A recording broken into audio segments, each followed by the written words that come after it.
الحمد لله رب العالمين والصلاة والسلام على سيد المرسلين وعلى آله وأصحابه ومن تبعهم بإحسان إلى يوم الدين وبعد فأعوذ بالله من الشيطان الرجيم بسم الله الرحمن الرحيم يا أيها الذين آمنوا اذكروا الله ذكرا كثيرا وسبحوه بكرة وأصيلا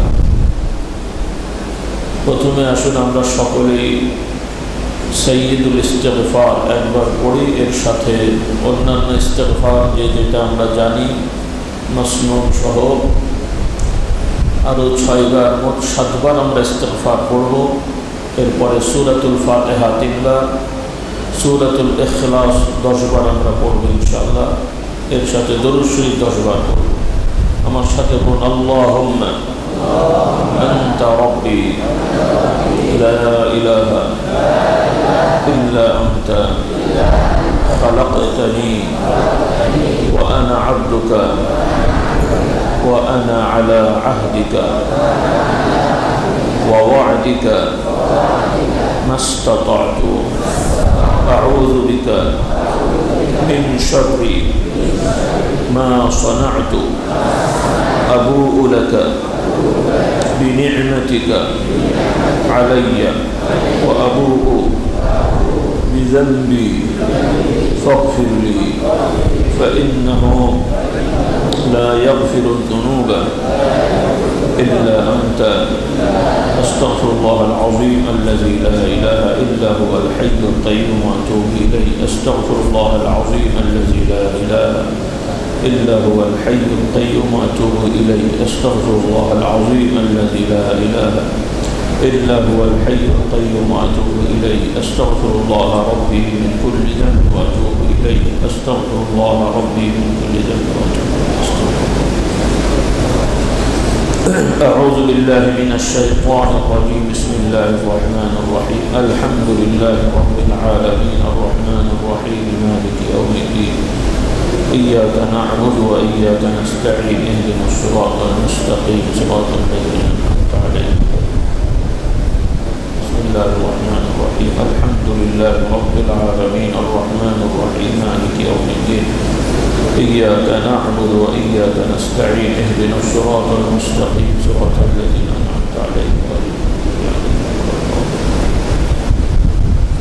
الحمد لله رب العالمين الرحمن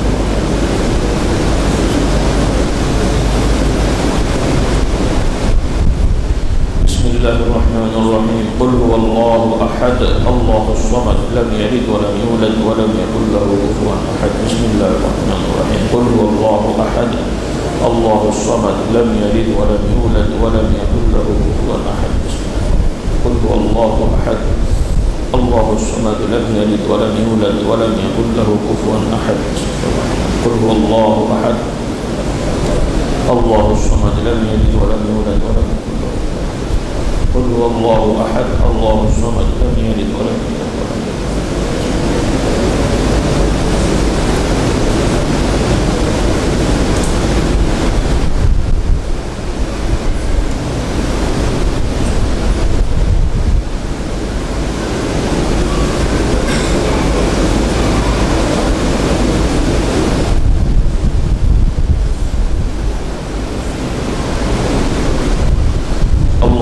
صل على سيدنا ومولانا محمد النبي الأمي وآله وأصحابه وبارك وسلم. اللهم صل على سيدنا ومولانا محمد النبي الأمي وآله وصحبه.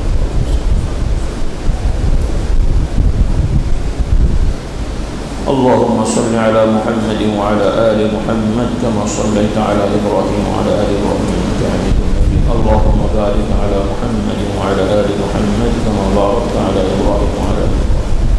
اللهم صل على محمد وعلى آل محمد كما صليت على إبراهيم وعلى آل إبراهيم إنك حميد مجيد. اللهم بارك على محمد وعلى آل محمد كما باركت على إبراهيم وعلى آل إبراهيم.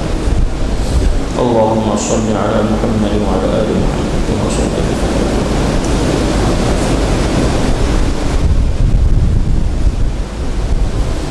اللهم صل على محمد سيف الله القاطع وآله وأصحابه وبارك وسلم. اللهم صل على سيدنا محمد معادن الجود والكرم وآله وأصحابه وبارك وسلم. اللهم صل على سيدنا محمد سيد المرسلين وعلى آله وأصحابه وبارك وسلم.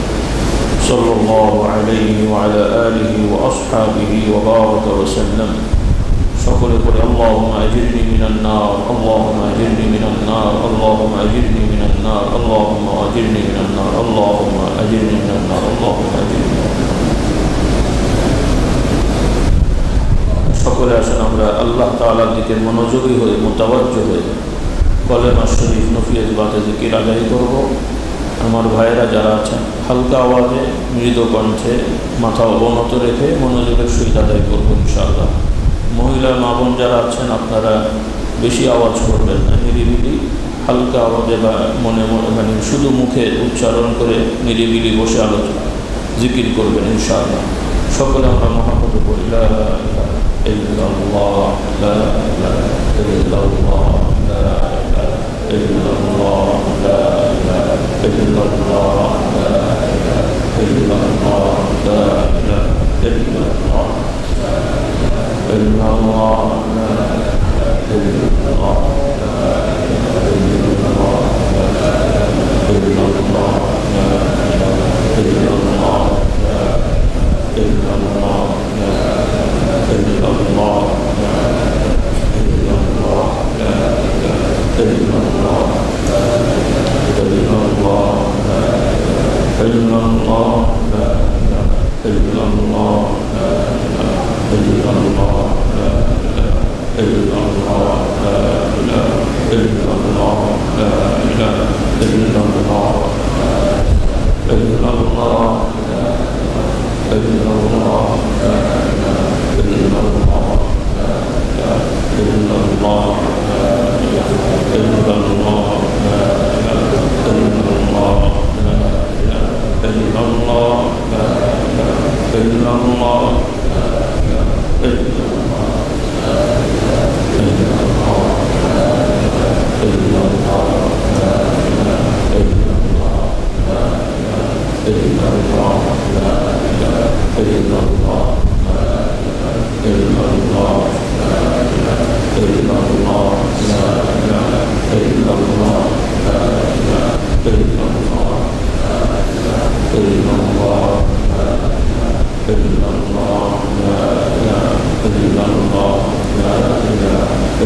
الله لا إله إلا الله إلا الله لا إلا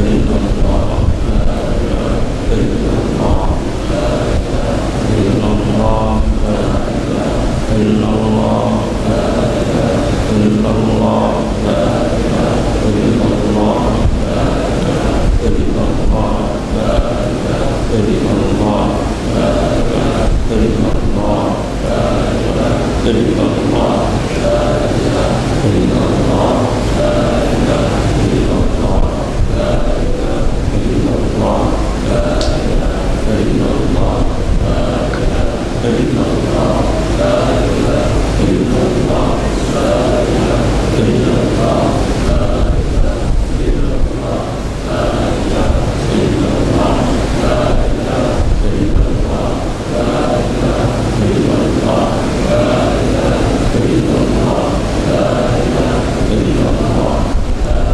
إله إلا الله لا إله إلا الله لا إله إلا الله لا إله إلا الله لا إله إلا الله لا إله إلا الله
سبحان الله وبحمده عدد خلقه ورضا نفسه وزنة عرشه ومداد كلماته الله أكبر সকলে নিজেদের অন্যায় অপরাধ গুনাহগুলোকে মনে করে স্মরণ করে আল্লাহ তাআলার দিকে মনোযোগী হয়ে মুতাওয়াজ্জিহ সকলে আমরা তওবা করব। তরিকাতের পরিভাষায় তওবার ফয়েজ বলা হয়। হযরত আদম আলাইহিস সালাম, হাওয়া আলাইহিস সালাম, আমাদের আব্বা জান আম্মা জান, তাদেরকে আল্লাহ তাআলা এই ইস্তিগফার শিখিয়েছেন বলে কোরআনে এসেছে। আমরা সেভাবে সকলে আদায় করি। রব্বানা যালামনা আনফুসানা ওয়া ইন লাম তাগফির লানা ওয়া তারহামনা লানাকুনান্না মিনাল খাসিরিন। রব্বানা যালামনা আনফুসানা ওয়া ইন লাম তাগফির লানা ওয়া তারহামনা لنكونن من الخاسرين ربنا ظلمنا أنفسنا وإن لم تغفر لنا وترحمنا لنكونن من الخاسرين ربنا ظلمنا أنفسنا وإن لم تغفر لنا وترحمنا لنكونن من الخاسرين ربنا ظلمنا أنفسنا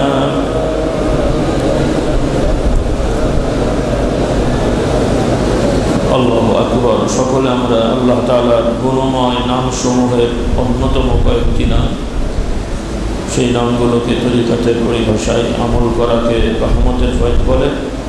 আমরা অন্যান্য নামও শিখব, মুখস্থ রাখবো বা দেখে দেখে পড়বো ইনশাআল্লাহ। এর পাশাপাশি বিশেষভাবে এই কয়েকটি নাম আমরা আমল করব।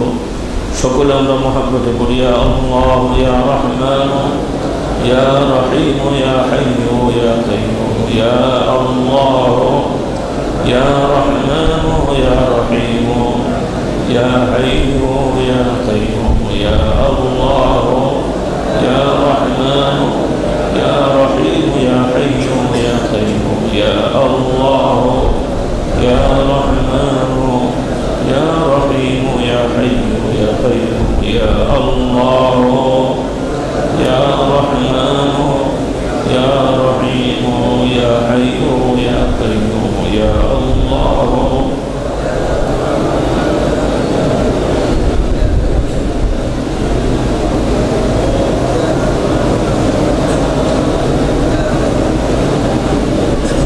الله أكبر حسبنا الله ونعم الوكيل نعم المولى ونعم النصير حسبنا الله ونعم الوكيل نعم المولى ونعم النصير حسبنا الله ونعم الوكيل نعم المولى ونعم النصير حسبنا الله ونعم الوكيل نعم المولى ونعم النصير لا إله إلا أنت سبحانك إني كنت من الظالمين لا إله إلا أنت سبحانك إني كنت من الظالمين لا إله إلا أنت سبحانك إني كنت من الظالمين لا إله إلا أنت سبحانك إني كنت من الظالمين لا إله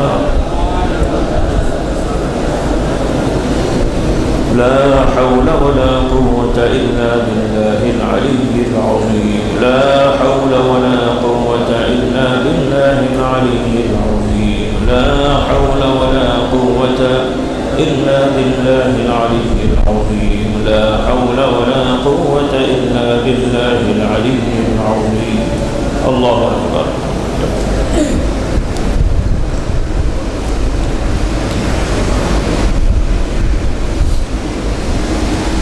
আলহামদুলিল্লাহ। আমরা সংক্ষেপে কিছু তাসবিহ তাহলিল পড়েছি। আজকে যে সকল ভাই বোনেরা নতুন এসেছেন, আপনারা চাইলে কিতাবগুলো সংগ্রহ করবেন। যেহেতু আমরা আরবি ভাষা জানি না, বুঝি না অনেকেই বা সবাই প্রায়, এই তাসবিহ তাহলিল পড়লে আমরা অর্থ বুঝি না। স্বাভাবিকভাবে জানি সওয়াব হবে, সেজন্য আমরা পড়ি, ভালো। তবে বুঝে বুঝে অনুধাবন করে পড়লে সব থেকে ভালো, ইয়াকিন আসবে অন্তরে, সওয়াব তো হবেই। কাজে এগুলো আপনারা শিখে নেবেন। সবাই চেষ্টা করবেন ব্যক্তিগতভাবে কিছু এগুলো আদায় করা। সুনির্দিষ্ট সময় নির্ধারণ করা নেই যে এই সময়ই পড়তে হবে, তবে বিশেষভাবে ফজরের পরে, আসর থেকে মাগরিব, মাগরিব থেকে ঈশা, এই সময়গুলো বিশেষ গুরুত্বপূর্ণ সময়। আমি আগেও বলেছি, আবারও মনে করিয়ে দিই, স্বাভাবিকভাবে রাসূলুল্লাহ সাল্লাল্লাহু আলাইহি ওয়াসাল্লামের সাহাবায়ে কেরামদের যে আমলের রুটিন আমরা জানতে পারি, মোটামুটি বেশিরভাগ সাহাবারাই তাদের যে আমলের রুটিন ছিল, ফজর থেকে সূর্য ওঠা পর্যন্ত তারা মসজিদে অবস্থান করতেন। ইশরাক হওয়া, সূর্য উঠে গেলে 2 রাকাত সালাত আদায় করতেন, এরপরে যে যার মতন কর্ম করতেন। তো মক্কা শরীফ, মদিনা শরীফ বা এই আরব দেশের আবহাওয়া যারা হজ করেছেন বা গেছেন আপনারা জানেন, মোটামুটি 10টার পর থেকে বেশ গরম হয়ে যায়, প্রচণ্ড গরম। তো স্বাভাবিক ট্রেডিশন অনুযায়ী বোঝা যায় যে সাহাবা ইকরামদের সময়ে মোটামুটি 11টার ভেতরেই তাদের বাজারঘাট এগুলো বন্ধ হয়ে যেত সকাল থেকে। তখন জনসংখ্যা অত বেশি ছিল না, আমাদের মতো এই সমাজের মতো মানুষের এত সম্পদ চাহিদাও ছিল না। কিছু রুটি, কিছু খেজুর, কিছু গোশত, কিছু ফল টল এগুলোই মানুষ বেচা কিনা করতো। কারো ভালো খেজুর নিয়ে যে বিক্রি করতো কম দামের খেজুরের, মানে এভাবে আর কি। কারো চাল, যেমন আগে গ্রামগঞ্জে ধানওয়ালারা ধান ডাকতো, আলুওয়ালাদের থেকে ধান দিয়ে আলু নিত, আলুওয়ালারা ধান দিয়ে আলু কী বলে আলু দিয়ে ধান নিত, আগে ছিল রেওয়াজ। ইয়াং গ্রুপ জানে না, বয়স্করা কিছু কিছু জানে না। তো বিনিময়ে ব্যবসা বাণিজ্য হতো, টাকার জিনিস খুব কম, স্বর্ণটাও না, এগুলোই ছিল মুদ্রা। তো স্বাভাবিকভাবে সাহাবাদের সমাজে তাদের যান্ত্রিকতা, দুনিয়ার কাজকর্ম অত আমাদের মতো অত বেশি ছিল না। আমাদের এখন অনেকেই সকাল 6টা-7টায় বেরোতে হয়, রাত 10টায় বাড়িতে আসতে হয়, সারাদিন খাটতে হয়। এই ধরনের পরিশ্রম অতটা ছিল না। তো সেজন্য তারপরও আমরা আমাদের যতটুকু সুযোগ আছে এর সাথে আমরা এটা মিলিয়ে নেব। তো আমি আগে বেসিকটা বলে নিই, মনে করি সাহাবায়ে কেরাম সকালেই আমল করতেন। তো টাইম অনুযায়ী যেটা বললাম, 11-10টার মধ্যে, 11টার মধ্যে শেষ, 12টার দিকে বা 11:30টায় বাড়ি চলে আসতেন। এসে বিশ্রাম নিতেন, কিছু খেয়ে দিয়ে বিশ্রাম নিতেন, অথবা বিশ্রাম নিয়ে খেয়ে দিয়ে জোহরের নামাজ পড়তেন, তারপরে আবার রেস্ট নিতেন। আসরের নামাজ থেকে মাগরিব পর্যন্ত অনেকেই মসজিদে থাকতেন। এটা খুব বরকতের সময়। এই যে তাসবিহ তাহলিল আমরা পড়লাম, ব্যক্তিগতভাবে তারা এই আসরের পরে আমল করতেন। মাগরিব থেকে ঈশা পর্যন্ত অনেকেই নফল সালাত আদায় করতেন। আমরা কেউ কেউ পড়লাম আজকে, অনেকে বা পড়েন 6 রাকাত পড়তে, কারো 12 মিনিট, কারো 10 মিনিট, কারো 7 মিনিটও হয়তো হয়ে যায়, খুব বেশি দ্রুত পড়লে। তো সাহাবাদের নামাজ আমাদের মতন এত দ্রুত ছিল না। মোটামুটি 1 রাকাত পড়তে আমাদের টাইম অনুযায়ী 2.5-3 মিনিট সময় লাগার কথা। যারা আরেকটু তেলাওয়াত করতে, দেখা গেছে এই 6 রাকাত নামাজ পড়তেই আধা ঘন্টা সময় চলে গেছে। তো এইভাবে আধা ঘন্টা 1 ঘন্টার মানেই তো আবার ঈশা চলে আসা। তো এইভাবে মাগরিব থেকে ঈশা নফল সালাত বা তাসবিহ তাহলিল পড়ে, এর সাথে তো আরও কিছু জিকির আছে, নামাজের পরের জিকির, 33 বার সুবহানাল্লাহ, আলহামদুলিল্লাহ, এগুলো দরুদ শরীফ, ইস্তিগফার, সূরা আয়াতুল কুরসি, সূরা হাশরের আয়াত বা ইত্যাদি কিছু আমল, এগুলো তারা করতেন। ঈশা রক্ত হয়ে গেলে ঈশার নামাজ পড়ে বাড়ি চলে যেতেন, খেয়ে দিয়ে তাড়াতাড়ি ঘুমিয়ে যেতেন, আবার তাহাজ্জুদের সময় উঠতেন। রুটিনটা খুব সুন্দর রুটিন। আলহামদুলিল্লাহ, আপনাদের যাদের পক্ষে সম্ভব, যারা রিটায়ার্ড পার্সন, কাজকর্ম অত নেই বা থাকলেও নিজের কন্ট্রোলে আছে রুটিন করা, এগুলো আপনারা করে নেবেন। যাদের সুযোগ আছে রাতে তাড়াতাড়ি ঘুমান, এটা বড় নিয়ামত। কিন্তু রাতের ঘুমটা কোটি কোটি টাকা দিয়েও কিন্তু এর মূল্যায়ন করা যাবে না। যারা হয়তো বিশেষ কারণে ব্যস্ত হয়ে গেছেন, রাত জাগতে হয়, যেমন আমাদের রাত জাগতেই হয়, কিছু করার নেই। বেশিরভাগ ক্ষেত্রে। তো তাদের কথা ভিন্ন, যারা নাইট ডিউটি করে, বিভিন্ন ডিউটিতে আছেন ইত্যাদি। কিন্তু আলহামদুলিল্লাহ যাদের সুযোগগুলো আছে এগুলো আপনারা কাজে লাগিয়েন। রাতে আপনার এই নিয়তে যদি ঘুমান যে আমার নবী সাল্লাল্লাহু আলাইহি ওয়াসাল্লাম তাড়াতাড়ি ঘুমাতেন, তাও তো আর একটা সওয়াবের কাজ। সুবহানাল্লাহ। হ্যাঁ, রাসূলুল্লাহ সাল্লাল্লাহু আলাইহি ওয়াসাল্লাম ব্যস্ততা ছাড়া রাত জাগতেন না। জরুরি কাজ, সফরে যাওয়া, যুদ্ধের সমস্যা, বিশেষ সমস্যা তো আলাদা, কিন্তু স্বাভাবিক রুটিন রাসূলুল্লাহ সাল্লাল্লাহু আলাইহি ওয়াসাল্লাম মাগরিবের পরে ঘুমাতেন না, ইশার পরে জেগে থাকতেন না, তাড়াতাড়ি ঘুমিয়ে যেতেন। আর তাহাজ্জুদের সময় উঠতেন, 2.5-3 ঘন্টা লাগতো রাসূলুল্লাহ সাল্লাল্লাহু আলাইহি ওয়াসাল্লাম তাহাজ্জুদের নামাজ। তো আমরা অত না পারি অন্তত 20 মিনিট 15 মিনিট। তাহাজ্জুদের নামাজ তো খুব বেশি সংখ্যা না, 8 রাকাত, 8 দুগুণ 16 মিনিট, 3 8 24 মিনিট যদি আর একটু তেলাওয়াত করেন, এই তো কাজ। সাথে হয়তো বেতেরটা থাকবে। যার সুযোগ আছে যে আমি উঠবই, সে বেতেরটা দেরি মানে ওই সময় পড়বে। আর যার অত কনফিডেন্স হয়নি, উঠতেও পারে নাও পারি, ফজর নষ্ট, তাহলে আগে পড়ে নেওয়াই ভালো। তো এগুলো হচ্ছে আমাদের এই পুরুষ নারী সবাইকে আমি বলছি, মা বোনেরা, মহিলারা যারা আছেন, এবং যে সকল ছাত্র ভাইদেরও মোটামুটি সম্ভব রুটিন করা। আপনারা অনেকেই পড়াশোনাতে 11টা বাজিয়ে দেন পড়ার জন্য, 12টা বাজিয়ে দেন পড়ার জন্য। আপনাদের পরামর্শ দিয়ে আপনারা এই রাতে না জেগে এশার পরে তাড়াতাড়ি ঘুমান, তাহাজ্জুদের সময় উঠে যদি বেশি নামাজ পড়তে নাও পারেন অন্তত ওই সময় পড়াশোনা করেন, ফায়দাটা বেশি হবে। ফায়দাটা কারণ আমাদের ছাত্র ভাইদের অনেকের বদ অভ্যাস হয়ে গেছে। তোমরা অনেক সময় রাত জাগো, কতটুকু জাগো? 10টায় ঘুমানোর জায়গায় 12টা ঘুমাও, 2 ঘন্টা পড়ো বা 1.5 ঘন্টা পড়ো। মনে করছো আমি 12টা পর্যন্ত পড়ি, কিন্তু 12টা পর্যন্ত পড়তে পড়তে তোমারও 12টা বেজে যাচ্ছে, তোমারও 12টা বেজে যাচ্ছে। কিন্তু এই জন্য যারা আবাসিক ছাত্র, যাদের তোমরা এই যে মাঝে আমরা রুটিন করেছিলাম তাহাজ্জুদের সময় ওঠানো, অনেকে অসন্তুষ্ট। আপনাদের ভালোর জন্য, আপনাদের যেহেতু সুযোগ আছে, আপনারা এক ধরনের কী বলে মিলিটারিদের কী বলে এটাকে, ক্যান্টনমেন্টে আছে। দেখি আবার গোয়েন্দা বাহিনীতে আবার অস্ত্র না খুঁজে আবার আমার। অর্থাৎ আর্মিরা যেমন সব কিছু ট্রেনিংয়ে থাকে, তাদের সব কিছু কিন্তু নিয়ম, খাওয়ার ক্ষেত্রেও নিয়ম আছে রে ভাই। যখন ট্রেনিং থাকে তখন কিন্তু ইচ্ছা মতো পানিও খেতে পারেন, ওদের মেপে মেপে পানি দেওয়া হয়। তো যখন তখন প্রেশার করে তারও সমস্যা আছে, এই জন্য মেপে মেপে পানি দেওয়া হয়, খাবারও মেপে মেপে দেওয়া হয়। ঘুমেরও রুটিন করা আছে, এতটার মধ্যে শুয়ে পড়তে হবে, এতটার সময় উঠতে হবে। তো সেগুলো বিশেষ কারণে তাদের ট্রেনিং। তো আমরাও যদি সুন্নত ভিত্তিক আমাদের আমলটা, যাদের সুযোগ আছে, অনেকের নাই তো নাই, এটা তো আর ফরজ ওয়াজিব না, কিন্তু এই আমলটা করলে আমরা শারীরিকভাবে সুস্থ থাকবো, মানসিকভাবে সুস্থ থাকবো, আর্থিকভাবে আমাদের অনেক মানে কী বলে সম্পদ মানে বেঁচে যাবে, নষ্ট হবে না। কারণ রোগ কম হলে তো ওষুধ কম খাওয়া লাগবে, ভিজিট কম দেওয়া লাগবে। ঠিকমতো ঘুম হলে, ঠিকমতো খাওয়া হলে রোগও কম হবে, ডাক্তাররা একটু অখুশি হবে, রোগও কম হবে, আমরা হুজুররাও একটু খুশি কম হব। কারণ আপনাদের পেট ব্যথাতে পানি পড়াও লাগবে, যাওয়া লাগবে না, কিছু হাতিয়াও কম হয়ে যাবে আমাদের। তাহলে আপনারা সুস্থ থাকলে টাকাও বাঁচবে, শরীরও ভালো থাকবে। আল্লাহ তাআলা আমাদেরকে তৌফিক দান করুন। সরকারিভাবেও যদি আইনগুলো মানা হয়, দেশের কয়েকশো কোটি টাকা বেঁচে যাবে। এই বদ অভ্যাস আমাদের আছে।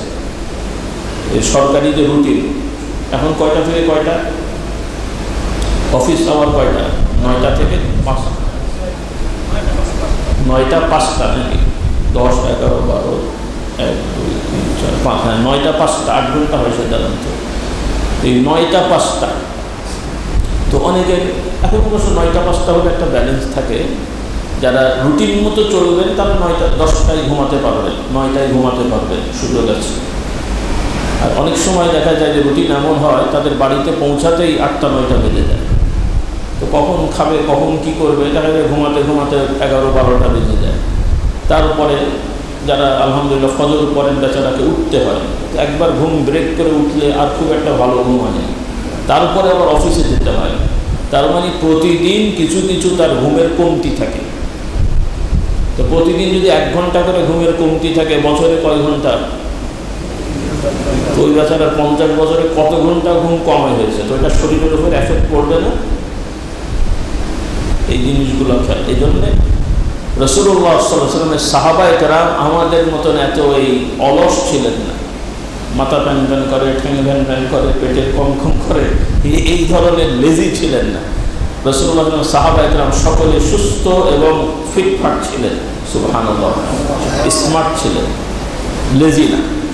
একদিকে ইমানের দিক থেকেও শক্তিশালী, শরীরের দিক থেকেও শক্তিশালী। কারণ আপনারা ফলও খান ভেজাল দেওয়া, বিষ দেওয়া ফল, যে ফলকে শক্তি হবে তার মধ্যেও ভেজাল, তো শক্তি হবেটা থেকে। আল্লাহ আমাদের হেদায়েত দান করে। মধু খুব ভালো জিনিস, তার মধ্যেও ভেজাল, চিনির সেরা ঢোকানো, হ্যাঁ, সেটাও আর এক বিষ। কারণ চিনিকে ডাক্তাররা কি বলে জানেন? কি বলে? চিনিকে ইংরেজিতে সুগার বলে, এরা কি বলে? হোয়াইট পয়জন, মানে সাদা বিষ। কি বিষ? আখের রস ভালো, আখের রস সরাসরি খাবেন ভালো, আখের রসকে গুড় বানালে সেটাও ভালো, কিন্তু এটাকে যখন মেডিসিন দিয়ে রিফাইন করে সাদা চিনি বানানো হয়, তখন ওই মেডিসিনটার কারণে এটার উপকারিতা কমে যায়। স্বাদ লাগে কিন্তু উপকারটা কমে যায়, এই জন্য লাল চিনি খাওয়া ভালো। যাই হোক, এগুলো কিছু ব্যাপার, আমরা এই আমলগুলো করার চেষ্টা করব। এটাতে গেল রুটিন। বরকত কি? রাসূলুল্লাহ সাল্লাল্লাহু আলাইহি ওয়াসাল্লাম বলেন যে আমার উম্মতের জন্য সকালের দিকে আল্লাহ তাআলা বরকত দান করেছেন, সুবহানাল্লাহ, সকালে বরকত দান করেছেন।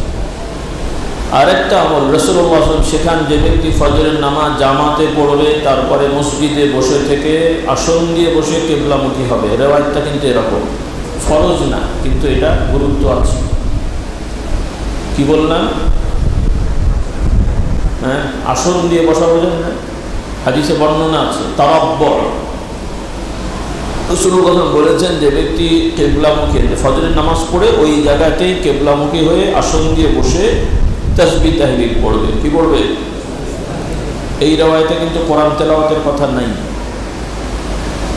কোরআন তেলাওয়াত একটি ইবাদত, সেই ইবাদতটাও গুরুত্বপূর্ণ, কিন্তু এক একটা জিকিরের এক একটা বৈশিষ্ট্য আছে। কোরআন তেলাওয়াত সওয়াবের কাজ, কোরআন তেলাওয়াত বড় ইবাদত, এটার একটা বৈশিষ্ট্য আছে। এই যেটা আমরা পড়লাম, সুবহানাল্লাহ, আলহামদুলিল্লাহ, আল্লাহু আকবার, লা ইলাহা ইল্লাল্লাহ, ইস্তিগফার, দুরূদ শরীফ যা পড়লাম, এটার আরেকটা বৈশিষ্ট্য আছে। এখন আপনি যদি মনে করেন ওইটা করবো না এটা করবো, তাহলে একটা পেলেন একটা পেলেন না, এটার কাজ ওটা দিয়ে হবে না। তেলাওয়াতের কাজ তাসবিহ দিয়ে হয় না, তাসবিহর কাজ তেলাওয়াত দিয়ে হয় না। যেমন গরুর গোশতের কাজ খাসির গোশত দিয়ে হয়, গোশত গরুরও গোশত, খাসিরও গোশত, ভেড়ারও গোশত, উটেরও গোশত, দুম্বার গোশত, এক একটা গোশতের এক এক স্বাদ আছে, এক একটা গুণ আছে, এক একটা বৈশিষ্ট্য আছে। গোশত সবই, কিন্তু একটার গোশত দিয়ে আর একটার কাজ হয়। ফল, কলা, আপেল, আঙ্গুর, বেদানা, এক এক ফলের এক এক স্বাদ, গুণ আলাদা। স্বাস্থ্যবিজ্ঞানীদের মতে এগুলোকে আবার তারা ব্যাখ্যা করেছেন, কার মধ্যে কি শক্তি নাম দিয়েছেন, vitamin A, B, C, D, calcium ইত্যাদি আছে না।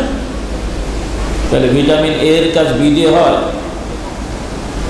আপনার এর ঘাটতি আছে, বি এর ঘাটতি আছে, অন্যটারও ঘাটতি আছে। এখন আপনি যদি মনে করেন তিনটার ঘাটতি, কাজে এ, বি, সি তিনটাই ঘাটতি আছে, এই জন্য আবার কিছু ভিটামিন বলে মাল্টিভিটামিন, মানে সবগুলোর মধ্যে আছে। হ্যাঁ, তো আলাদা আলাদা আছে, এ, বি, সি ভিটামিন আছে।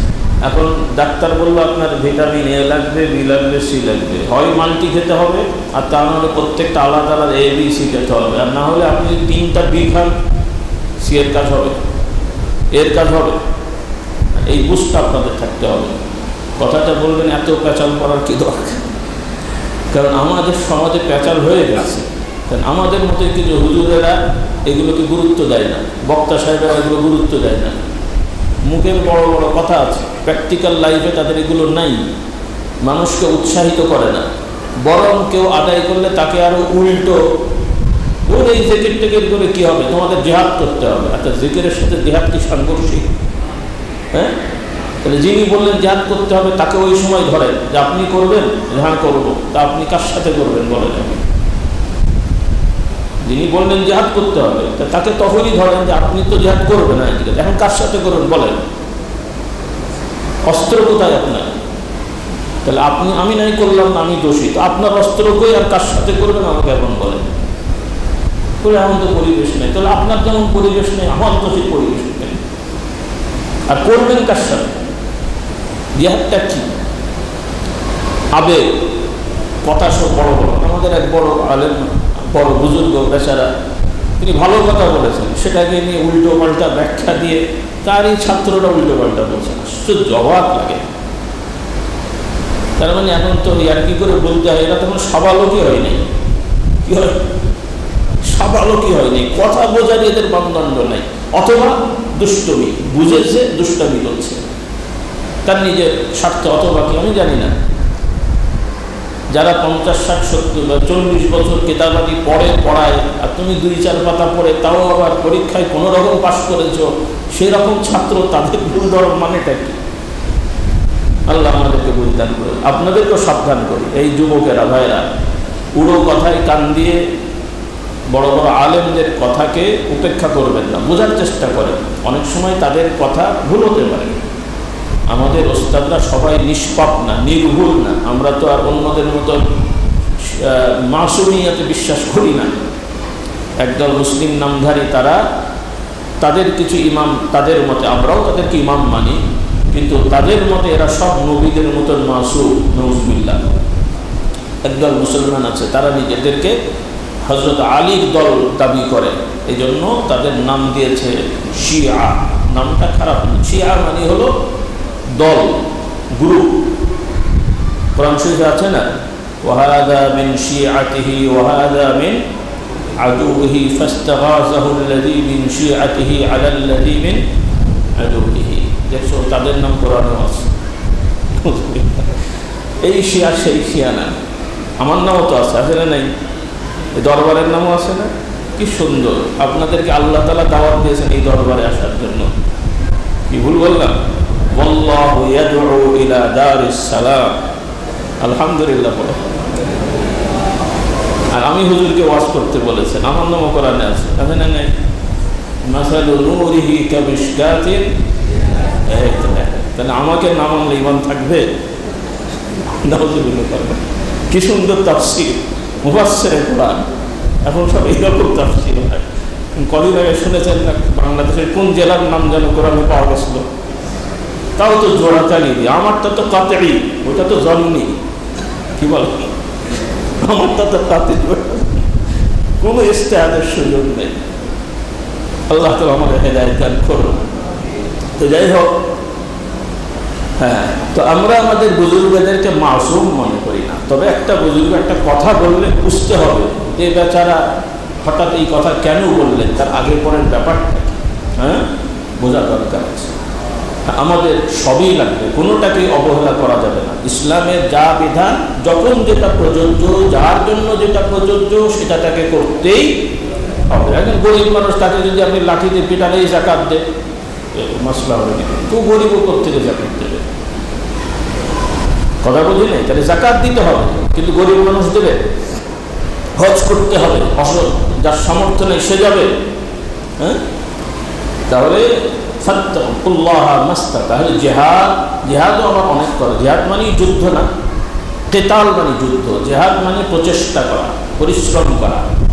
যেহেতু যুদ্ধের মধ্যে পরিশ্রম বেশি, সেই জন্য যুদ্ধকে জেহাদ বলে ব্যবহার করা হয়। কিন্তু সব জেহাদি যুদ্ধ না, সব জেহাদি যুদ্ধ না। অনেক আমূল জেহাদ আছে।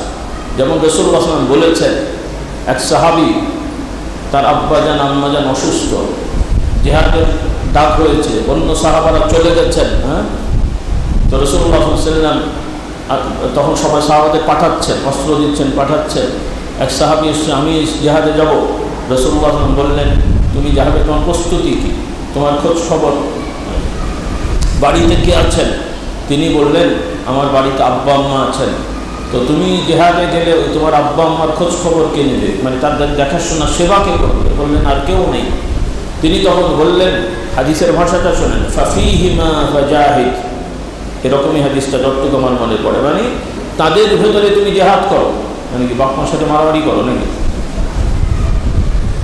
তাহলে এই বাবা মার সেবাকেও হাদিসে জিহাদ বলা হয়েছে। তাহলে এইভাবে আরো, তাহলে আমরা খবর ভুল না বুঝি, আমরা নিঃসন্দেহে জেহাদকে উপেক্ষা করা যাবে না, কিন্তু জেহাদের নিয়মতান্ত্রিকতা আছে। যখন যেটা লাগবে ইনশাআল্লাহ আমরা আমাদের সাধ্য অনুযায়ী সেই আমলগুলো করার প্রস্তুতি রাখবো এবং চেষ্টা করবো। রাজি আছি ইনশাআল্লাহ? কথা প্রসঙ্গে আমি বললাম, এখন কেউ বায়াত মুরিদ হয়েছেন হননি সেটা আরেকটা বিষয়, কিন্তু আমার আহ্বান থাকবে আজকে যারা মেহমান এসছেন ভাই বোনেরা বা আমার ছাত্র ভাইদের যাদের সুযোগ আছে, যারা মাশাআল্লাহ একটু বড় হয়েছেন, আপনারা মনে করেন না যে আমরা ছাত্র মানুষ, আমাদের এখন বয়স হয়নি, এটা ভুল কথা। আপনাদের যখন থেকে বুঝ হয়েছে মাশাআল্লাহ একটু জ্ঞানী হয়েছেন, একটা পর্যায়ে আছেন, এই ইলম তলব করার পাশাপাশি আমলটা প্র্যাকটিস করেন। এমন না যে আমি দাওরা পাশ করে মুফতি হয়ে সব শুরু করব, এটা খুব আমাদের ভুল ধারণা, খুব ভুল ধারণা। আর আফসোস হলো কিছু কিছু আমাদের হয়তো মানে এখানে না, মানে অনেক যারা আমাদেরকে পড়ায় তারা হয়তো ভুলভাল অনেক সময় বলে ফেলেন বেখিয়ালে, অথবা আপনাদের পড়ার ভালো দিক চিন্তা করে বলে ফেলেন। পড়ার সাথে এবাদত সাংঘর্ষিক না। সকালবেলা আধা ঘন্টা জিকির আজকার করা কি এবাদত পড়ার সাথে সাংঘর্ষিক? আপনাদের কি সময় নষ্ট হয় না? ওই নষ্ট হওয়ার সময়টাকে ঠিক রেখে এইটার কাজে লাগান। আপনারা কি একদম ঘড়ি মেপে মেপে সব পড়াশোনা করেন? প্রতিদিন 2-1 ঘন্টা নষ্ট হয় না আমাদের? ওই নষ্ট সময়গুলোকে বাদ দেন, ওগুলোকে ঠিক করে ফজর বাদ জিকির আজকার তাসবিহ তাহলিল অল্প হলেও একটু অভ্যাসে থাকুন। 33 বার সময় হয় নাই 10 বার করে করেন, হ্যাঁ? বেশি সময় হয়নি অল্প হোক, 6 রাকাত পারেননি সুন্নতের পরে 2 রাকাত নফল পড়েন, অন্তত 4 রাকাত পড়েন, হ্যাঁ? আচ্ছা আরও সহজ করে দিই, দাঁড়াতে কষ্ট হলে বসে পড়েন, তাও তো কিছু সব পাওয়া যাবে। নেই মামা থেকে থানা মামাল কিছু তো পেলেন যে ভাই, হ্যাঁ আলহামদুলিল্লাহ। একজন আস্ত ডিম পেয়েছে, আপনাকে বলা হলো আস্ত নেই ভাই, নিলে অর্ধেক নেওয়া যাবে, বলেন না নেবো না। এটা বুদ্ধিমানের না অর্ধেক হলেও দেন? কোনটা বুদ্ধিমান হবে? হ্যাঁ, যদি না বলা হয় আমার অর্ধেক দরকার নেই, আচ্ছা তোমার দরকার নেই, থাকে আরেকজন খাবে, সমস্যা কি আছে?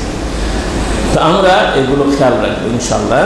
আল্লাহ তাআলা আমাদেরকে তৌফিক দান করুন। এখন প্রশ্ন হলো, সুদের সাথে জড়িত ইমামের পেছনে নামাজ পড়া যাবে কিনা? সুদ হারাম, এটা স্পষ্ট, এখানে কোনো গোপনীয়তা নেই। তবে আমভাবে কাউকে দোষারোপ করা না। কেউ যদি বিশ্বস্তভাবে আপনি নিজে জানেন যে এই ব্যক্তি সুদি কারবার করে, তাহলে আপনি চেষ্টা করবেন ওই ইমামের পেছনে নামাজ না পড়ে অন্য মসজিদে যেয়ে নামাজ পড়বেন, জামাতটা ধরে রাখবেন, জামাত ছাড়বেন না। আর যদি প্রমাণ আপনার কাছে থাকে, বাইরে গোলমাল করবেন না, কমিটিকে জানাবেন প্রমাণ সহ যে এই ইমাম সাহেব সুদি কারবার করে, যদি আপনাদের দায়িত্ব তার ব্যবস্থা নেন। তারা নিলে তো ভালো, আর না নিলে আপনি অন্য মসজিদ থাকলে সেই মসজিদে যেয়ে জামাতে নামাজ পড়বেন। আর যদি একান্ত মসজিদও না থাকে, আপনি নিজে ভালো তেলাওয়াত জানেন, 2-4 জনকে নিয়ে আপনি তেলাওয়াত দিয়ে নামাজ পড়বেন। আর জুমা তো বিভিন্ন জায়গায় যাওয়া সম্ভব, এটা হলো সব থেকে ভালো। আল্লাহ তাআলা আমাদের বোঝার তৌফিক দেন। আরেক ভাইয়ের প্রশ্ন, সমাজে দাওয়াতের কাজের ক্ষেত্রে ইসলামী সঙ্গীত কতটা অবদান রাখে? বর্তমানে যে সকল ইসলামী সঙ্গীত অডিও মিউজিক দেওয়া ও পরবর্তী শুটিং করা জায়েজ আছে কিনা? ভালো কথা সুর দিয়ে উপস্থাপন করা ভালো, বাদ্যযন্ত্র ছাড়া। কি ছাড়া? বাদ্যযন্ত্র ছাড়া সুন্দর কথা সুন্দর করে উপস্থাপন করবেন সুর দিয়ে, এটা দোষণীয় না। অনেক সময় মানুষের মধ্যে আকর্ষণ হয়। তবে আমাদের সমাজে একটা সমস্যা হলো, অনেক ইসলামী ভালো কথা সুর দেওয়া হয় প্রচলিত গানের সুরে। তো বেশিরভাগ মানুষ গান শুনে অভ্যস্ত। তখন যেটা রেজাল্ট হয় যে তারা ওই সুন্দর ইসলামী কথা বললেও যারা গান শোনে তাদের মাথায় আর ওই সুন্দর কথা ঢোকে না, ওই গানের সুরটাই ঢোকে, যেটা আমি খেয়াল করেছি। তো তাহলে একে তো আরও সেই পাগলের কাছে সাকু লড়ানোর কথাই মনে করে দেওয়া হয়। গানের নাচ প্রার্থনা সঙ্গীত, তার মধ্যে ওই গানের স্পৃহাটাই তৈরি করে দেওয়া হয়, তাতে করে এই ভালো কথার প্রভাব খুব একটা পড়ে না। ভালো কথার প্রভাব আছে। আগেকার জমানায় আল্লাহ বুজুর্গদের এই যে তাসাউফ তরিকার সামা বলে, এটাকে একদল খারাপভাবে ব্যবহার করে। তারা ওই আল্লাহর প্রশংসা, নবীর প্রশংসা, আধ্যাত্মিক বিষয়ে সুন্দর করে তারা বলতো, আবার আর এক দলের সাথে বাদ্য তবলা টবলা লাগিয়ে বলতো। এগুলো ঠিক না। এগুলো এক পর্যায়ে ইবাদতের মধ্যে ঢোকালে এগুলো হারাম, আর এগুলো ওলামারা নিষেধ করেছেন। বিভিন্ন হাদিস আছে। সার্বিকভাবে ক্লাসিক্যাল বাদ্যযন্ত্র দিয়ে কোনো কিছু গাওয়া এটা নিষেধ। বাদ্যযন্ত্র ছাড়া সুর দেওয়া, যেই সুরটা অন্য কোনো গানকে আকর্ষণ না করে স্বাভাবিক স্বতন্ত্র বজায় রাখবে, এটাতে দোষ নাই। এটার কিছু উপকারিতা আছে, কারণ সব মানুষ তো সমান না। সাধারণ মানুষের মধ্যে একটা স্পৃহা তৈরি হয়। আরেকটা হলো যুদ্ধ বিগ্রহের কারণে সৈন্যবাহিনীকে উদ্বুদ্ধ করার জন্য যুদ্ধের কিছু মানে কি বলে আপনার সঙ্গীত আছে, সেগুলো ভিন্ন প্রকৃতির, ওটা ধারই আলাদা। ওটাতে কোনো মানে অশ্লীলতার আকর্ষণ থাকে না, ওগুলাতে স্পৃহা তৈরি হয়, ওগুলা বৈধ। কারণ সাধারণত গানের মধ্যে অশ্লীলতা থাকে, অশ্লীল বিষয়ের প্রতি মানুষকে আকর্ষণ করে। এই জন্য একটা বর্ণনা আছে, যদিও দুর্বল না সহি বা এটা নিয়ে বর্ণনা আছে। মোট কথা একটা বর্ণনা আছে যে এই বাদ্যযন্ত্র গান হচ্ছে নাউজুবিল্লাহ জেনা ব্যভিচারের মন্ত্র। কারণ যে সমস্ত জায়গায় জেনা ব্যভিচার হয় ওই সমস্ত জায়গায় এগুলো বেশি হয়, যেমন নাইট ক্লাবগুলোতে হয়। কারণ ওগুলো ওই শয়তানি কাজে তাকে উদ্বুদ্ধ করে। আল্লাহ তাআলা আমাদের বোঝার তৌফিক দান করুন। যাই হোক, সম্ভবত কোনো বোন আমাদের পাঠিয়েছে, জানি না ঠিক। অর্থাৎ বাচ্চারা দুষ্টুমি করে, পড়াশোনা করতে চায় না, এর জন্য কি কোনো দোয়া আমল আছে? স্মরণশক্তি যেন ভালো হয়। অবশ্যই আল্লাহ তাআলার কাছে সব বিষয়ে সাহায্য চাওয়া যাইবে। আপনারা যারা ভাইয়েরা আছেন, মা বোনরা আছেন, আপনাদের বাচ্চাদের যারা বাড়িতেই আপনারা আছেন, বাচ্চারা কাছে থাকে, আপনারা নিজেই যে বাচ্চাটা স্বাভাবিকতার বাইরে বেশি দুষ্টুমি করে, বেশি বেখেয়াল, নিজেরাই ঝাড়ফুঁক দেবেন। সূরা ফাতিহা 3 বার পড়বেন অথবা 7 বার পড়বেন। সূরা ইখলাস, ফালাক, নাস, আয়াতুল কুরসি পড়বেন, পড়ে পানিতে ফু দিয়ে ওকে খাওয়াবেন, একটু পানি নিয়ে ওর মাথায় বুলিয়ে দেবেন। এটা গেল কোরআনের রুকিয়া। এটা আল্লাহর নবীর সুন্নাহ বিধান আছে। এগুলো করে গায়ে ফু দিয়ে দেবেন, এগুলো কাজে লাগে। নিয়মটা হলো আপনার বড় জিনিস, আল্লাহর দিকে খেয়াল রাখতে হবে, মোতাবজ্জ। আর খাওয়া দাওয়ার ক্ষেত্রে একটু যত্নবান হবেন। মেধার ক্ষেত্রে খেজুরের একটা ভালো প্রভাব আছে। খেজুর, কিশমিশ, বাদাম, মধু, এগুলো বাচ্চাদেরকে একটু খাওয়ানোর চেষ্টা করবেন। আর আমার ছাত্র ভাইরাও আপনারাও এগুলো সংগ্রহ রাখবেন। নিজেরা অন্তত প্রতিদিন একটা করে খেজুর খান, ভালো হুজুর হওয়া যাবে ইনশাআল্লাহ। একটু বাদাম, কিশমিশ এগুলো একটু খাবেন ইনশাআল্লাহ। না, আমার সাথে কোনো খেজুরের কোম্পানির ব্যবসা নেই, কিন্তু আবার চিন্তা করে হুজুরের সাথে হয়তো ওই কোম্পানির ইনভেস্ট। তাহলে আমাদের হেদায়েত দান করুন। এই সমস্যা আছে, আমাদের অনেক ভাইরা স্ত্রীদের সাথে অসৎ আচরণ করেন। সেই রকমই এক বোন তার স্বামীর ব্যাপারে তিনি পরামর্শ চেয়েছেন। তো আমাদের অনুরোধ, সকল ভাইরা স্ত্রীদের সাথে ভালো আচরণ করবেন, মুখ খারাপ করবেন না, গালাগালি করবেন না, মারধর করা তো প্রশ্নই ওঠে না। এগুলোর ব্যাপারে এগুলো কবিরা গুনাহ। কিন্তু যে কোনো মানুষের সাথে গালাগালি করা, স্ত্রী তো আছে, এগুলো কবিরা গুনাহ। কি গুনাহ? আর স্ত্রীর সাথে হলে তো একদিকে গুনাহ আর একদিকে আরও সমস্যা। কারণ আপনি কাউকে গালি দিলে তার মন পাবেন না, তার সাথে আন্তরিকতা থাকবে। তো এটা সবার জন্যই, শুধু পুরুষ না। কোনো স্ত্রীরাও স্বামীর সাথে উল্টো পাল্টা কথা বলবেন না। অনেকে হয়তো মহিলারা সরাসরি গালি দেয় না, ঘুরিয়ে ফিরিয়ে গালি থেকেও কম হয় না। তো এরকম যদি হয় তাহলে অটোমেটিক সমস্যা হবে। এই জন্য রাগভাতি মানুষের থাকবে, অভিমান থাকবে, কিন্তু মুখ খারাপ করবেন না, সংযমী হবেন, সতর্ক থাকবেন। তারপরেও মানুষ মাত্র ভুল হয়, হয়ে গেলে সরি বলবেন, ক্ষমা চাইবেন, আল্লাহর কাছে ক্ষমা চাইবেন। আল্লাহ আমাদের হেদায়েত দান করুন। কারণ পুরুষ নারী সবাইকে স্ত্রীর হক, স্বামীর হক, অধিকার এগুলো জানতে হবে। এই জন্য ইসলাম শিখতে হবে যে একজন স্বামী হিসেবে স্ত্রীর প্রতি দায়িত্ব কী, পুরুষ হিসেবে স্ত্রীর প্রতি দায়িত্ব কী, সেগুলো আমরা সঠিকভাবে পালন করার চেষ্টা করব। আল্লাহ তাআলা তৌফিক দান করুন। আসসালামু আলাইকুম ওয়া রাহমাতুল্লাহ। হুজুর, ফুরফুরা কি রাজনৈতিক দল করার সম্ভাবনা আছে কিনা? হাসার কিছু নেই। আপনারা আমাকে ভোট দেবেন? তাহলে চিন্তা করা যায়। সবাই যদি, জনগণ যদি বলে হুজুরকে আমরা ভোট দেবো, তাহলে আমি চিন্তা করব। এখন যদি আমি কারখালো করি, তাহলে ও রাজনীতি করে লাভ থাকে। তো আপাতত আমাকে নিয়ে আপনারা চিন্তামুক্ত থাকেন। আমি কোনো ক্যান্ডিডেট নই, কাউকে আমার পক্ষ থেকে ক্যান্ডিডেট দেবো না ইনশাল্লাহ। তবে আপনারা ভালো থাকার জন্য পরামর্শ দেবো যে যেখানেই ইলেকশন হবে আপনারা দল দেখবেন না, মানুষ দেখবেন। কি দেখবেন? যদি স্বাভাবিক নিয়মে ইলেকশন হয়, আর যদি আবার নতুন সিস্টেম হয়, আবার কি যেন পিআর সিস্টেম, তো সেক্ষেত্রেও তো সব জিনিসটার আমাকে আপনাকে বলতে হবে। আপনার তো একটা হিতাহিত জ্ঞান আছে যে যারা দল টল করে বা নেতারা আছেন, কোন নেতারা কতটুকু ভালো, সেই অনুযায়ী আপনারা দেবেন। যদি পিআর হয় আর যদি এসআর হয়, তাহলে সেটা আলাদা। আর কোনটা হবে ভাই আমি সেটাও জানি না। তবে আমরা দলীয় রাজনীতি করি না মানে এটা নয় যে এই ব্যাপারে আমাদের কোনো চিন্তা নেই। এই যে আপনাদের নীতি বলে দিলাম, এই নীতিতে চলে দেখেন দেশ পরিবর্তন হয় কিনা। কারণ যে ভালো মানুষ সে খারাপ কাজ করবে না, আর যে খারাপ মানুষ সে ইসলামী দলেও থাকলেও সেটাই করবে। ও পাগড়ি মাথায় পাগড়ি দিয়েও চুরি করবে। তাহলে পাগড়িওয়ালা চোর কি হলো? আচ্ছা, কোনো পাগড়িওয়ালা চোর দিয়ে কি আমাদের লাভ আছে? তার একজন হয়তো মাথায় পাগড়ি নাই, ফরজ নামাজ পড়ে, দাড়ি টুপি আছে, অত জোব্বা টোব্বা নাই, কিন্তু সব কাজ হবে না? হবে না? এই জিনিসগুলো বুঝতে হবে। আবেগে শুধু বাহ্যিক জিনিস দেখলে হবে না।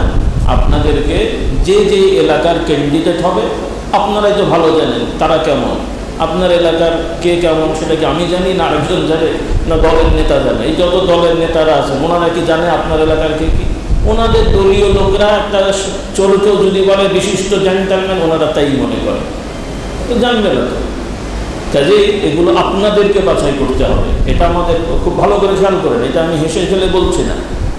আপনারা যদি স্বাভাবিক সুন্দর ইলেকশন হয় আর আপনাদের যদি ভোট দেওয়ার সুযোগ থাকে, ফেরেশতারা যদি ভোটার না হয়, তাহলে আপনাদের এই চিন্তা করতে হবে ইনশাআল্লাহ।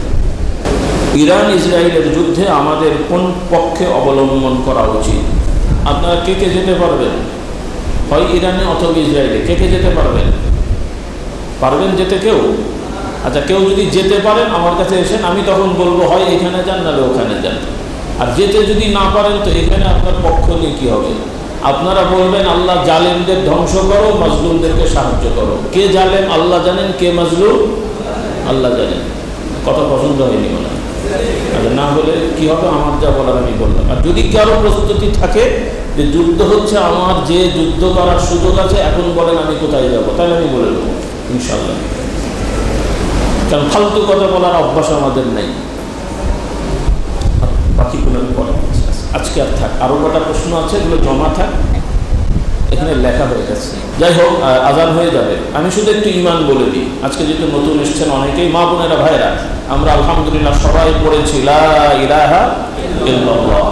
মা বোনেরা এর অর্থটা খেয়াল করেন ভাইরা। লা ইলাহা ইল্লাল্লাহ হলো ইসলামের বুনিয়াদ। সব নবী রাসূলগণ আল্লাহ তাআলা তাদেরকে এই নীতির আলোকে নবুয়ত দিয়েছেন। সবার আগে সৃষ্টি হয়েছেন মানুষের মধ্যে আদম আলাইহিস সালাম। কে? পৃথিবীর সব মানুষের আদি পিতা হলেন আদম। আর আদম আলাইহিস সালামকে আল্লাহ তাআলা ইসলাম দ্বীন শিখিয়েছেন। তিনি হলেন আল্লাহর আদেশপ্রাপ্ত নবী এবং নবী। কাজেই অনেকে মনে করে যে ইসলাম নতুন ধর্ম, মানে ১৫০০ বছর আগে মুহাম্মদ সাল্লাল্লাহু আলাইহি ওয়াসাল্লাম নিয়ে এসেছেন। এটা ভুল কথা। ইসলামী আদি ধর্ম মানুষের স্বভাবজাত ধর্ম। কারণ আদম আলাইহিস সালামেরও ধর্ম ইসলাম, মানে আল্লাহর আইন। যদিও ইসলাম নামটা ওই সময় ব্যবহার করা হয়নি, ইব্রাহিম আলাইহিস সালাম থেকে এই নামটা ব্যবহার করা হয়েছে, হুয়া সাম্মাকুমুল মুসলিমিন। কিন্তু আল্লাহ তাআলা নির্ধারণ করেছেন, নামটা আসেনি, কিন্তু আল্লাহর পক্ষ থেকে যে ধর্মটা নিশ্চিত সেটা যে ইসলাম, এটা কোরআনে এসেছে। কাজেই কোনো মুসলমান এটা বিশ্বাস করা তো প্রশ্ন ওঠে না, কথাকে বলাও যাবে না। কেউ এটা যদি বলে যে অমুক ধর্ম বেশি প্রাচীন, তারপরে ওই ধর্ম ইসলাম লেটেস্ট, এটা ভুল কথা।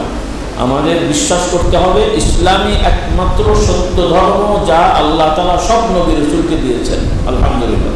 হ্যাঁ, আর অন্যান্য ধর্মের বয়স থাকতে পারে, হ্যাঁ, 60 বছরের চোর, 10 বছরের চোর, বয়স যতই থাকুক 60 বছরের চোর ভালো মানুষ নাকি? 20 বছরের চোরের থেকে 60 বছরের চোর ভালো নাকি? তাহলে যে ধর্ম বহু আগে থেকেই শিরক করে, ও তো আগে থেকেই নষ্ট। কথা মাথায় ঢুকলো তো? এই জন্য ইসলাম ছাড়া অন্যান্য যে ধর্ম, এগুলোর মধ্যে শিরক আছে, কুফরি আছে। কাজেই এদের বয়স যত থাকুক কোনোটাই আমরা হক বলতে পারি না। তবে ইসলামের শিক্ষা হলো মানুষ হিসেবে সামাজিকতায় তারা তাদের ধর্মকর্ম করবে, মানবে, আমরা কাউকে বাধা দেবো না, ঝগড়া করবো না, শত্রুতা করবো না। কিন্তু আমাদের ইমানি দাবি হলো যে আমরা তাদেরকে ইসলামটা তুলে দেবো, ধরবো, উপস্থাপন করবো, তাদেরকে দাওয়াত দেবো। আল্লাহ তাআলা আমাদেরকে তৌফিক দান করুন। এই হলো ইসলামের সংক্ষেপ বর্ণনা। এখন সব নবীদের শিক্ষা লা ইলাহা ইল্লাল্লাহ, মানে হলো আল্লাহ তাআলা ব্যতিরেকে সত্যিকার অর্থে আর কোনো উপাস্য নেই। মাবুদের বাংলা হচ্ছে উপাস্য।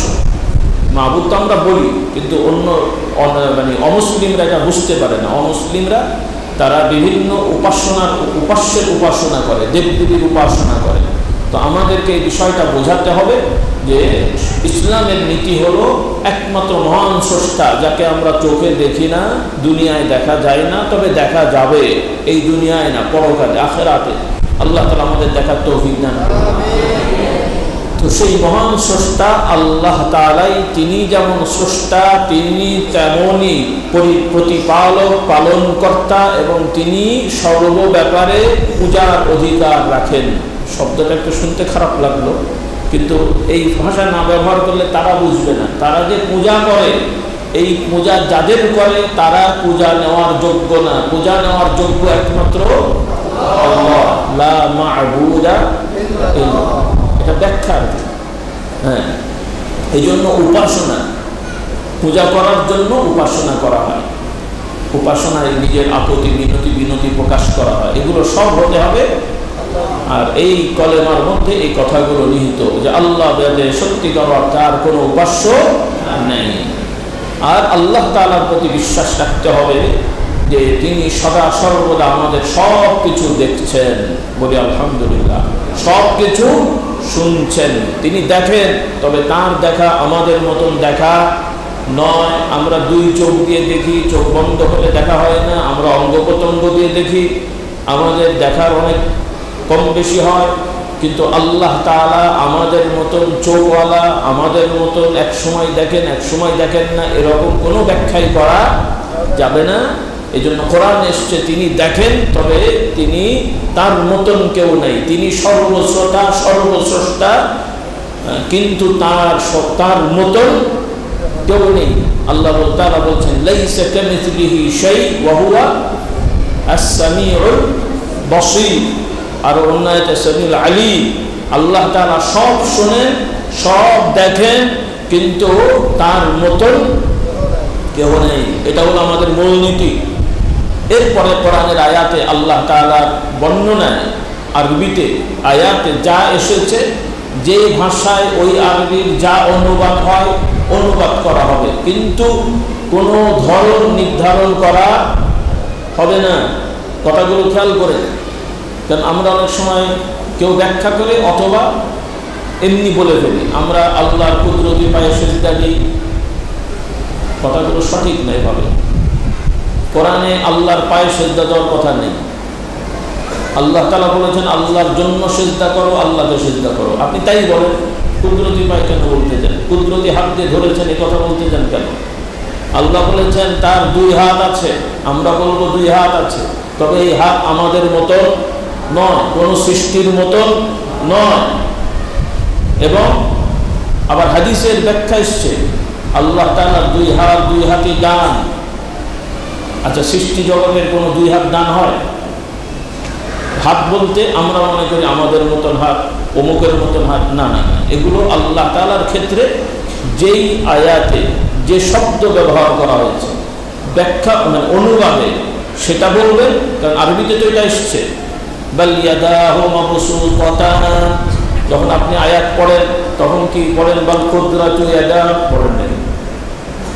আমরা যখন আয়াতটা পড়ি আরবিতে পড়েন না ইয়াদাহু, তো বাংলায় সেটাই বলেন দুই হাত।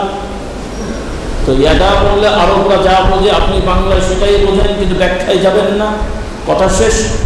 কিন্তু বেশি চালাকি করতে যে কী হয়, বাংলা কথা আছে অতি চালাকে খবরদার, এগুলো খেয়াল রাখতে হবে। এই জন্য একদল লোকেরা আল্লাহ তাআলাকে মানুষের মতন বানিয়ে দিয়েছে, মানুষের হাত পা চোখ যা আছে নাউজুবিল্লাহ, তাদের ভাষায় আল্লাহ ওই সব আছে, নাউজুবিল্লাহ। না না, আমাদের মতন অঙ্গ প্রত্যঙ্গ নিয়ে দৈহিক আকৃতিকে আল্লাহ তাআলাকে খেয়াল করা এটা যাবে না। তিনি তার মতন, তিনি তার মতন। আর বেশি ব্যাখ্যা আমি গেলাম না, এতটুকু থাকলেই ইনশাআল্লাহ হয়ে যাবে। কারণ এগুলো নিয়ে ইদানিং এখন খুব উল্টো পাল্টা কথা আমি শুনতে পাচ্ছি ফেসবুক ইউটিউবে। খুব আমাদের ওলামা বলবো না কথাটা, আমার মতন যারা ছোট ভাইয়েরা আছেন, বড় ভাইয়েরা আছেন, কারণ আলেমরা বিচক্ষণ হয়, আমাদের মতন ফালতু বেচাল পারে না। আমাদের মতন কিছু চ্যাংরা ব্যাংরা বক্তারা আছেন, সাধারণ মানুষ যেগুলো তার মাথায় ঢোকে না, তাদেরকে উল্টো পাল্টা বলে আরও বেশি জটিল বাকিয়ে দেয়। এগুলো যেন আমরা না করি, আল্লাহ তাআলা আমাদের হেফাজত করুন। তাহলে আমাদের ইয়াকিন হবে আল্লাহ তাআলা তিনি তার মতন, আল্লাহ তাআলা যা বলেছেন কোরআনে আমরা তাই বিশ্বাস করি, আলহামদুলিল্লাহ। ব্যাস, এটা হলো আল্লাহর প্রতি ঈমান। এইভাবে আর সর্বক্ষেত্রে আল্লাহ তাআলাকে আমরা ডাকবো। কাকে ডাকবো? আল্লাহ তাআলা গুণময় নাম। আজকে থেকে চেষ্টা করেন, আমাদের নামের একটা বই আছে, হ্যাঁ, আল্লাহ তাআলার গুণময় নাম সমূহ 99টারও বেশি নাম রয়েছে, আলহামদুলিল্লাহ। কোরআন পাকে ওয়ালিল্লাহিল আসমাউল হুসনা ফাদউহু বিহা, এই আমলগুলো আমরা করব। আল্লাহ তাআলা আমাদের তৌফিক দেন, বলুন আল্লাহুম্মা